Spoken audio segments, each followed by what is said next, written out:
Hello and welcome. Today I'd like to talk to you about stencils, specifically tattoo stencils. There's a number of ways in which stencils can be produced. And a stencil is simply an outline of an image or shape, just like that you would use to reproduce that image or shape. Just like, for example, when we used to be children, we had those stencils with the alphabets that you could follow the shape of the alphabet. It's basically the same thing. And with the shape of an outline, you can reproduce an image on any number of medium. And the reason why you want a stencil, for one, you want a non-permanent way to show how the tattoo is going to look on the skin. So it's a beautiful tool to help people acclimatize themselves to how the tattoo is going to move with the shape of the body based on the placement, and to just basically see if they're really happy with how the design overall sits. Obviously, most of the time you're going to find that the stencil is a lot more simplified than the actual tattoo as a result. So it's more of a visualizing tool than anything in that regard. But then above that, it's now the roadmap that the tattoo artist would use to reproduce whatever image as accurately as possible as they can on the skin. Well, there's a number of ways in which stencils have been produced over the years. My personal favorite has always been drawing it by hand using a either carbon paper or the freehand stencil paper, which is also carbon paper. Then you simply trace right on top of an image that you're trying to get a stencil off from. And also, drawing on the skin is another common way in which a lot of artists, like depending on the kind of work that they're doing at the time, some designs would simply work best if you draw them on, just to follow the flow of the body, and like especially around the tricky areas where around the shoulders. It all depends on the design, I guess. But yeah, hand drawn stencils are also a big thing. And then recently, we have a lot of stencils that have been produced on iPads because it's a little bit more convenient, it's a little bit faster than trying to do it on paper.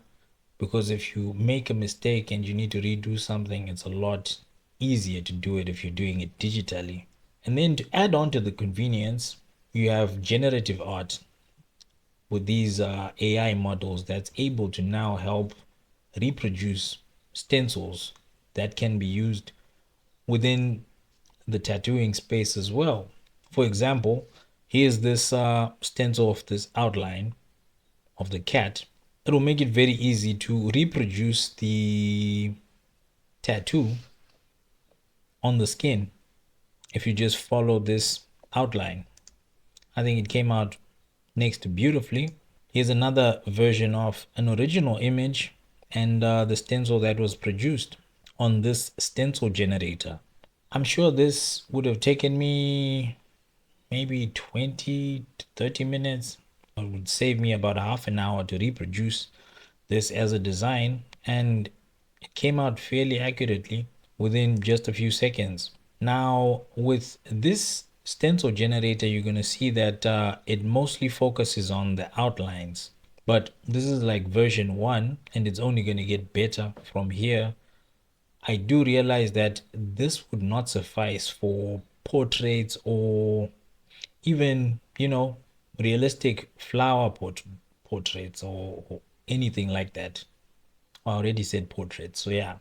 Yeah, I like portraits. I can't get enough portrait work, so if someone does want to get some portrait work done, hit me up. I'm always happy to take on some portrait work. I really can't get enough. But back to the stencil. This generator did try to map it out as accurately as possible. You can use your imagination to fill in all the rest, maybe bring in your own style, maybe use it as a reference for something else. But I think that was a decent kind of stencil that was produced there. And you're going to find the stencil generator inside of the studio section under stencils and shading. So it's the first tab here. And if you've ever generated some stencils, you're gonna see them all populate this space. Each time you load more of your previous generations would then populate this space, as you can see here. You also have another tab right on the inside of the stencils tab, which is the history tab, that shows all the stencils that you've ever produced. You can also load more from here. I think it just makes it easier to manage your stencils or whatever it is you generate. And you can also set it to be public, or if you want it to remain private and your own private stencil generation, you can do that. If it's something cool or unique that you think other people might find interesting, for example, how it was able to just, like, I think that this was, to me, this was impressive that it could do that. I'm not saying I'm a fan of the tattoo, I'm just saying I'm a fan of the execution that the stencil generator was able to. And look, it cleaned up this image almost perfectly. You would have had to, if you were going to, for example, reproduce this tattoo, it would have been a lot more tedious to try and clean this up, I think. Or that's just me. Maybe I'm just lazy. There's a little puppy. Isn't he adorable? Obviously, if you're going to try and make a proper portrait of this, there's a lot of tones that are kind of missing if we're focusing on only the outline. But I think this would suffice for a lot of applications. And obviously, another version of this will be coming. Look at this. I'm impressed. Tell me what you guys think about the stencil generator in the comment section below. Oh yeah, you can even go down to the bottom of the page and even give your feedback there. Bottom of the page on the footer. Oh, you can't see the footer there. But anyway, on the site there is a section where you can also input your feedback if you have some suggestion on some sort of improvement that you think we should be making. I really would appreciate any sort of feedback that look at does this Jesus looks like Jesus or Jesus's cousin? Man, this looks like the Jesus in most books, but ish. But we're focusing on the stencils right now. Someone had created this on ChatGPT, and I just wanted to clean it up for them. It's like I don't know, it works like a magic background remover cleaning tool agent. You can even use it for cleaning up your own drawings. So let's say you draw something up quickly with a pencil and you want to clean it up quickly and you don't have any fancy tools. You can scan it and then run it through the generator and you can get yourself a really clean version of that. But yeah, I didn't really like this one, so I think I had to redraw it and redrew the face again. So we redid it. I redrew the face, and I think this is the version that we ended up doing. But I digress. This is beautiful that it was able to pick that up. But if you want to see it in action in real time, I guess we should maybe generate a few stencils right here so that you can see how it works. I wonder what it's gonna do with that. So we're actually doing an experiment together. I like playing around with this and trying to push its limits and see where it needs improvement and maybe try to like put some work into that. Oh, the stencil generation failed. I'm not sure if that's like an issue with the system or is it the image that is too complicated. Let's use this image, which should obviously be stencilable, and see what happens. Is it also going to fail? So it's an issue with the image. So I think there was something about that image that the models couldn't like. Yeah, it's a bit embarrassing when you are trying to show how something works and then it doesn't work while you're busy recording it. But yeah, I think you should go try the stencil generator out and see what you can come up with, or rather what throw something at it and see what it can do. At this point, yeah, it's like my little playground here where I try to test it and see what it can do and how far we can push it.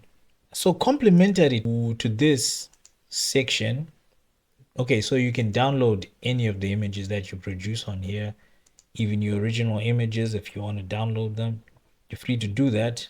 So we have a complementary section here to the stencils where if you want to, let's say you draw up a sketch for yourself and it's a rough sketch, you clean up the stencil, but you want to see how it would look if you shaded it in different ways. So this would be a quick way to kind of like, did you see the stencil that we had produced of the cat? When we threw it into our shading tool, this is the shaded version that it produced. So, and it's something that I probably wouldn't have imagined right off the bat. So it's like it's something that could help you imagine better tattoos or better ways to work on your client's ideas. Because each time a client comes to you with an idea, most of the time they do come with a picture of a tattoo of someone, and kind of our job to try and make it new and unique for them. So it's easier said than done, and it's not as simple and straightforward for I was about to say for almost anyone, because being creative is not like, it has its limits. You could be as creative as possible, but you could have some limits from time to time. And I think these tools can absolutely help you imagine and expand what you can do. And I think that's how I'm looking at these new AI tools.